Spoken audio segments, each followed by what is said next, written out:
clock, it's nothing. Corey off the spear. Shot deflected short by Ewing. Off the steal, Ewing gets it back. Mouse in the house, give me the rock. If it's a big player, I'd either post him up or face him up and, either fake, shoot my shot fake, drive around him, or shoot my face-up shot. I think that was a great feeling to me when I had it rolling.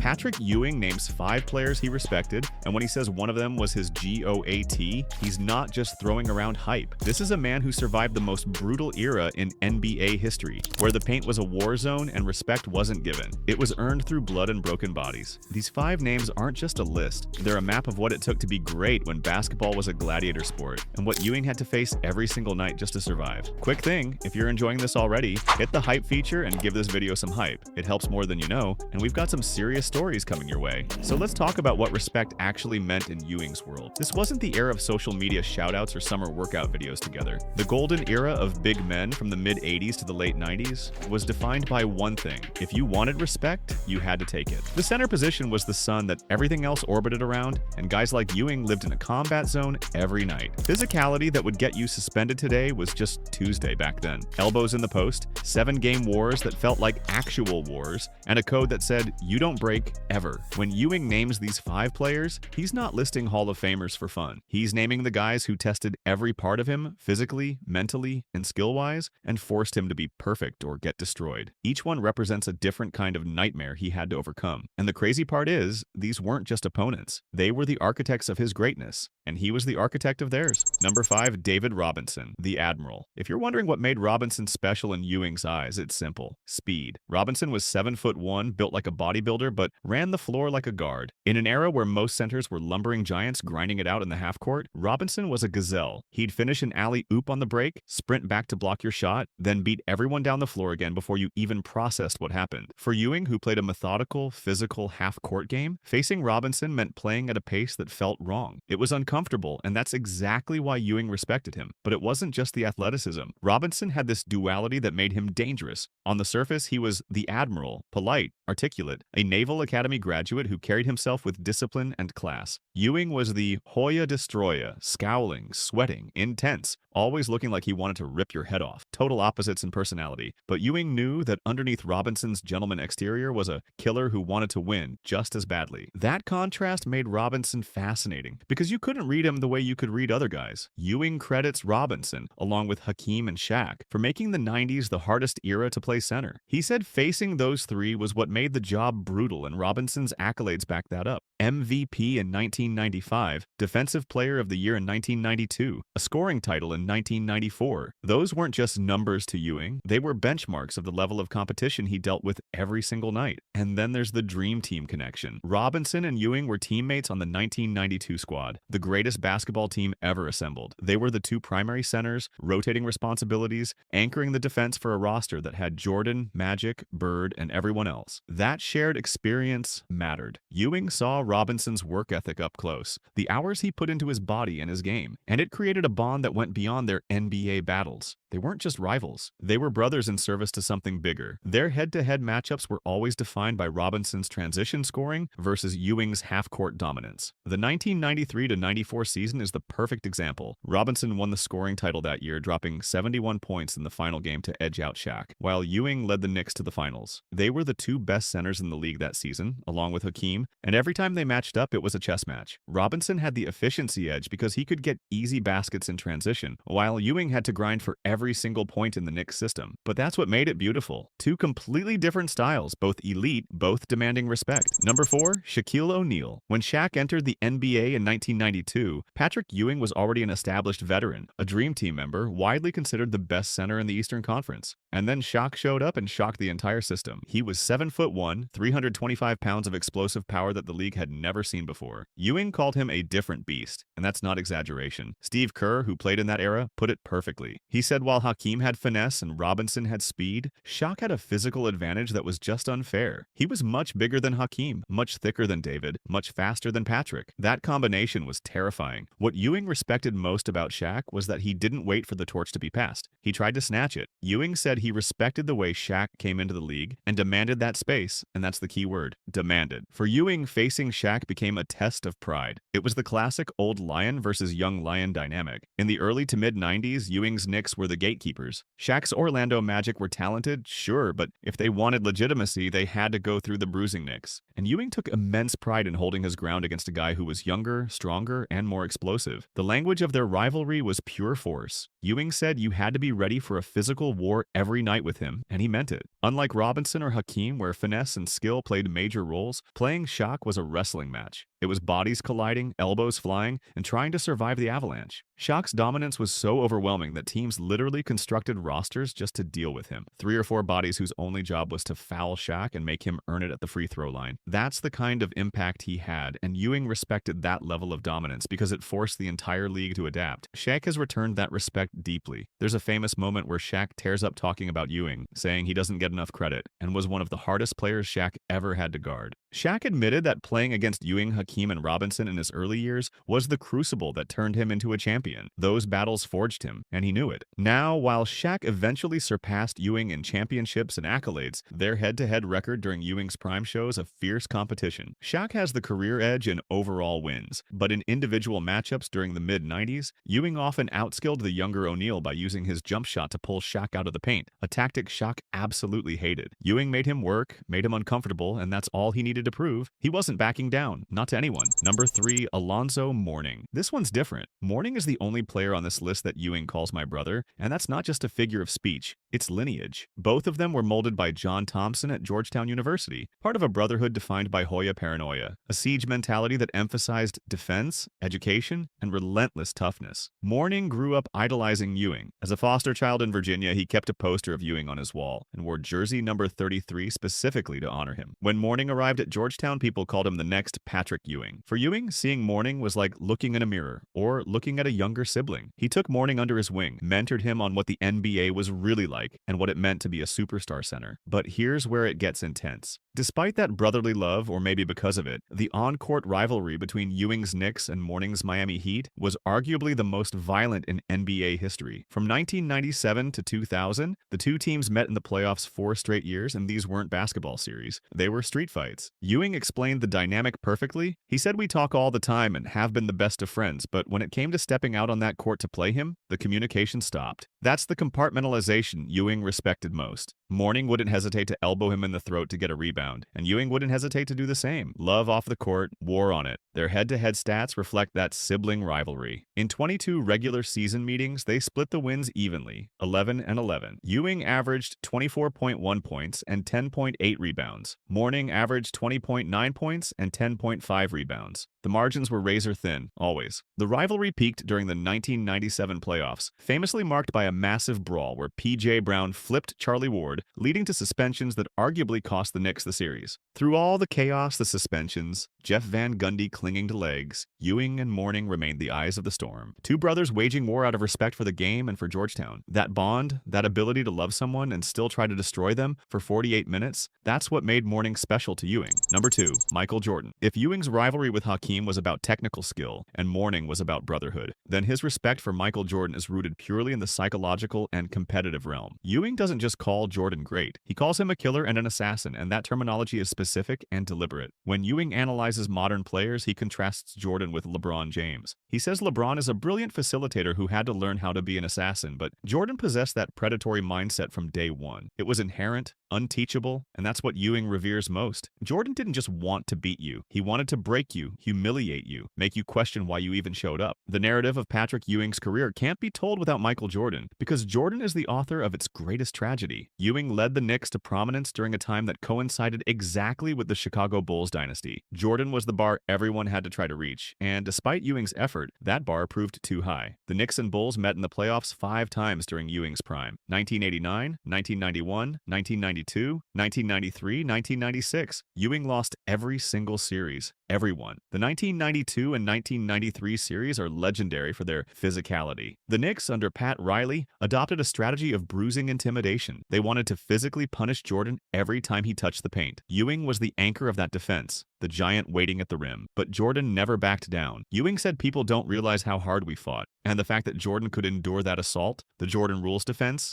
and still dominate that earned Ewing's absolute admiration. There's another dimension to the Ewing-Jordan relationship that often gets overlooked. The Dream Team. For the first time, they weren't adversaries, they were allies, training together in Monte Carlo and Barcelona for the 1992 Olympics. It was during those closed-door practices that their bond of respect was truly cemented. The famous greatest game nobody ever saw, an intra-squad scrimmage in Monte Carlo, had Ewing and Jordan on the floor together in various lineups. Ewing witnessed firsthand Jordan's maniacal practice habits. Jordan treated a Tuesday morning scrimmage with the same intensity as Game 7 of the finals. That's not normal. That's obsession. Ewing also got a front-row seat to Jordan's legendary trash talk. He said Jordan and Larry Bird were equal in their verbal assaults, noting that Jordan used to talk so much trash that Ewing could do nothing but join him. That shared experience created a fraternity. They were the elite of the elite, and Ewing saw that Jordan's public persona was backed by private work. To Ewing, Jordan was the best in his era because his work ethic matched his talent. That's why when Ewing says Jordan is his GOAT, it's not just about rings or stats. It's about the totality of what Jordan represented. The mindset, the relentlessness, the refusal to accept anything less than total dominance. Number 1, Hakeem Olajuwon. This is the rivalry that defines everything. Ewing has said Hakeem was the best he ever played against, and their battles from college all the way to the pros were legendary. What makes this unique is that it started before the NBA, rooted in collegiate basketball history. Their rivalry is the foundation of the modern center position, and it began on April 2nd, 1984, at the Kingdom in Seattle during the NCAA championship game. This matchup was more than a game. It was a clash of philosophies. Ewing represented Georgetown, a program built by John Thompson on suffocating defense, intimidation, and discipline. Hakeem represented Houston's Phi Slama Jama, a high-flying offensive juggernaut that played above the rim. Georgetown won that game 84-75, securing Ewing's only NCAA title, but the impression Hakeem left was permanent. Ewing recalled, "Jesus, God, this man is so strong and so agile. He's an amazing competitor." That early encounter set the baseline for mutual respect that only deepened over 2 decades. They were the twin pillars of the 1984 draft class. Hakeem went first, Ewing went first in 1985, and their careers ran on parallel tracks, always destined to collide at the highest level. If 1984 was the prologue, the 1994 NBA Finals was the masterpiece. With Michael Jordan on sabbatical playing baseball, the NBA had a power vacuum and the Knicks and Rockets filled it. This was the first finals to feature 2 elite centers since Bill Russell and Wilt Chamberlain, and it was a 7-game war. The tactical battle was fascinating. Ewing, suffering from chronic knee tendonitis that was robbing him of lateral quickness, relied on his massive strength, positional discipline, and a lethal mid-range jumper. Hakeem, in his absolute prime, unleashed the full arsenal of the Dream Shake, a series of pivots, fakes, and spins that made traditional post defense useless. The stats from that finals tell the story. Ewing averaged 18.9 points, 12.4 rebounds, and 4.3 blocks per game. Hakeem averaged 26.9 points, 9.1 rebounds, and 3.9 blocks, shooting 50% from the field. Both turned the paint into a no-fly zone, but Hakeem's efficiency was the deciding factor. Ewing's critics point to his shooting percentage in that series, 36.3%, but deeper analysis reveals the truth. He carried an immense defensive burden and set a finals record at the time for total blocks in a series with 30. He single-handedly disrupted the Rockets' interior offense, but Hakeem's ability to create shots out of nothing, using his agility to counter Ewing's strength, tipped the scales. Ewing admitted in the finals he was just a different beast. I was like, this is a different Hakeem right here. What solidifies Hakeem's place at the top of Ewing's list is the parity of their career interactions. In the regular season, they faced each other 28 times. The record? A perfect 14-14 split. That statistical symmetry reinforces Ewing's view that Hakeem was his true peer. Unlike his record against Jordan, which was dominated by losses, or against younger centers where age played a factor, the Ewing-Hakeem dynamic was a balanced scale. Ewing respects Hakeem because Hakeem required perfection. Any slip in concentration, any laziness in footwork, and Hakeem would exploit it with a spin move or a fadeaway. To Ewing, who prided himself on preparation and intensity, Hakeem was the ultimate exam, the test that never got easier. When you analyze these 5 players together, a pattern emerges about what Patrick Ewing values. His respect isn't given to guys who had it easy or put up empty stats. It's reserved for those who possessed 3 traits: physical fortitude, the ability to withstand the brutality of 90s basketball, competitive malice, the killer instinct that seeks to destroy the opponent, and technical or athletic excellence, the skill to elevate the game beyond brute force. Shock and Mourning brought the physicality. Jordan and Hakeem brought the killer mindset. Robinson and Hakeem brought the technical and athletic brilliance. Ewing's list is a self-portrait. By defining the greatness of his opponents, he defines the magnitude of his own burden. He didn't play in an era of diluted talent. He played in a Shark Tank. He faced the greatest scorer ever in Jordan, the most skilled center ever in Hakeem, the most powerful force ever in Shaq, the most athletic center ever in Robinson, and the most intense defender ever in Mourning. Ewing's legacy gets unfairly reduced to his lack of a championship ring, but through this lens, we see a different truth. His career was a continuous two-decade war against the greatest collection of talent the NBA has ever seen. That he stood toe-to-toe with them, earning their fear and their respect, is a championship in itself. Ewing said it best: greatness isn't built in isolation, it's cultivated in fierce competition. These 5 men were the cultivators of his greatness, and he was the cultivator of theirs. So drop a comment and let me know who you think Ewing respected most and why. If you enjoyed this, hit that like button and subscribe, because we've got more stories like this coming your way.